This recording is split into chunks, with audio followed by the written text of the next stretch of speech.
कई बार आपको negative emotions भी आए होंगे और आपने खुद को बोला भी होगा कि मुझे सैड फील नहीं करना चाहिए या मुझे सैड फील नहीं करना है।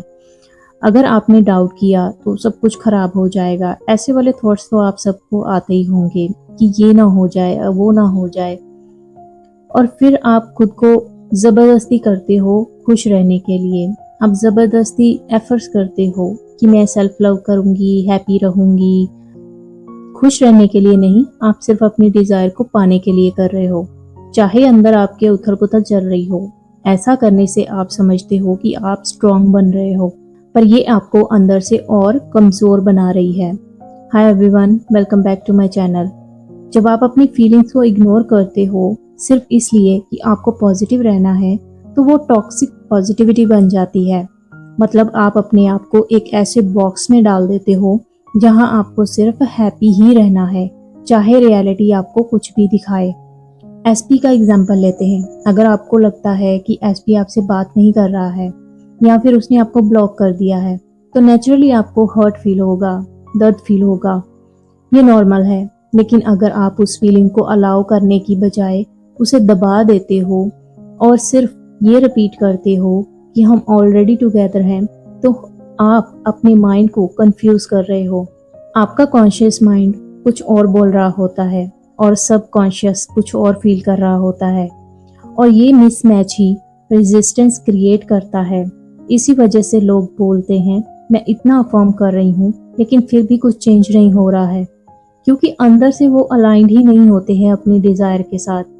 आपने खुद के साथ ऑनेस्ट रहना है, ईमानदार रहना है, सच बोलना है खुद से कि हाँ, मुझे बुरा लग रहा है, मेरे एसपी ने मुझे ब्लॉक कर दिया या फिर वो मुझसे बात नहीं कर रहा।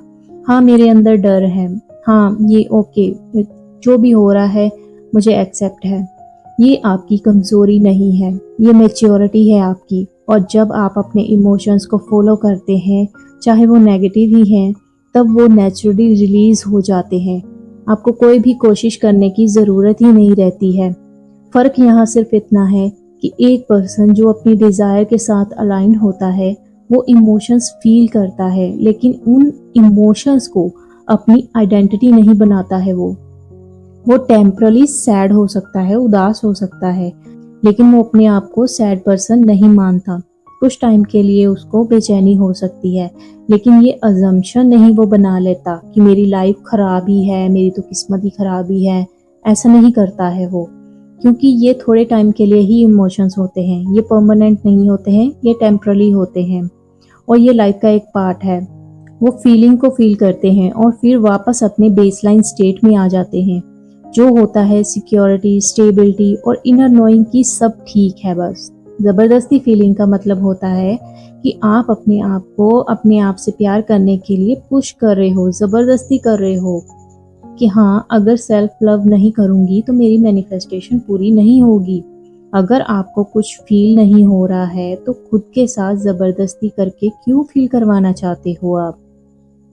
अगर आपके अंदर डर आ रहा है किसी चीज को लेकर या कोई भी चीज आपको नेगेटिव इमोशंस फील हो रहे हैं, तो उसको आपको इग्नोर नहीं करना है। अगर आपके अंदर डर है लेकिन खुद को आप बोल रहे हो कि मैं बिल्कुल फेयरलेस हूँ, तो आपका माइंड इसको पकड़ लेता है और फिर वो बिलीव ही नहीं करता है। उसे पता है कि आप झूठ बोल रहे हो। एक और इम्पोर्टेंट बात है, मैनिफेस्टेशन के लिए आपको परफेक्ट फील करना ज़रूरी नहीं है। रियल लाइफ में भी जो लोग हैप्पी रिलेशनशिप में होते हैं, वो भी कभी कभी आर्ग्यू कर लेते हैं, उदास भी फील करते हैं। जो लोग फाइनेंशियली स्टेबल होते हैं, उन्हें भी कभी कभी स्ट्रेस हो जाता है। इसका मतलब ये नहीं कि उनके पास पैसा है और वो परफेक्ट लाइफ जी रहे हैं, नहीं। तो फिर आप क्यों एक्सपेक्ट कर रहे हो कि आपको हर वक्त परफेक्ट फील करना पड़ेगा? बताइए, किसने बोला है कि परफेक्ट फील करना है? कोई भी परफेक्ट नहीं होता है। कभी कभी जर्नी में ऐसा पॉइंट आता है जब आप थक जाते हो, आपको लगता है कि आपने सब ट्राई कर लिया, फिर भी रिजल्ट नहीं आ रहा। आप गिव अप करने का सोचने लगते हो। लेकिन ये फेज बहुत इंपॉर्टेंट होता है। ये वो मोमेंट होती है जहां आपका पुराना वर्जन टूट रहा होता है, इसलिए आप थका हुआ फील करते हो और टूटा हुआ भी। इस टाइम पर आपको बस ये समझना है कि गिव अप फील करना और एक्चुअली में गिव अप कर देना दोनों अलग अलग चीज़ें होती हैं।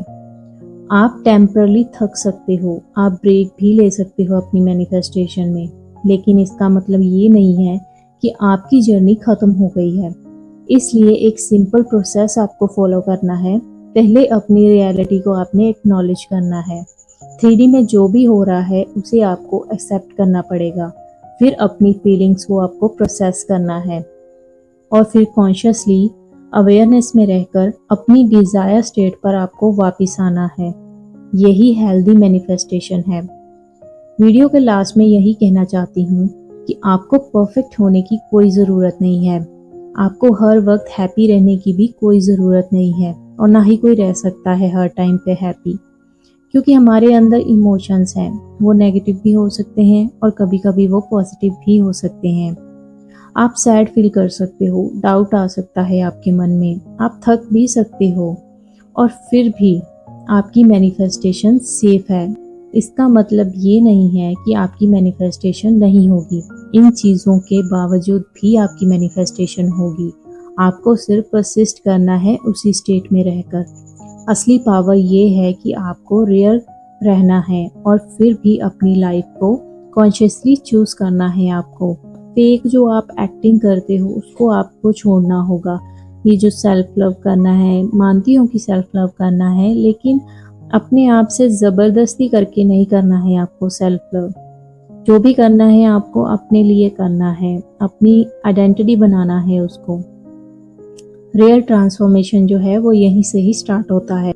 अगर ये बात आपके दिल तक लगी हो तो लाइक करो, शेयर करो और कमेंट में लिखो कि मैं रियल चेंज चूज करती हूँ या करता हूँ। अगर आप भी अपनी लाइफ चेंज करना चाहते हो तो इस जर्नी का पार्ट बन जाइए मेरे चैनल को सब्सक्राइब करके। तो आज की जो वीडियो कैसी लगी आप कमेंट करके ज़रूर बताइएगा। Thank you so much for watching my video.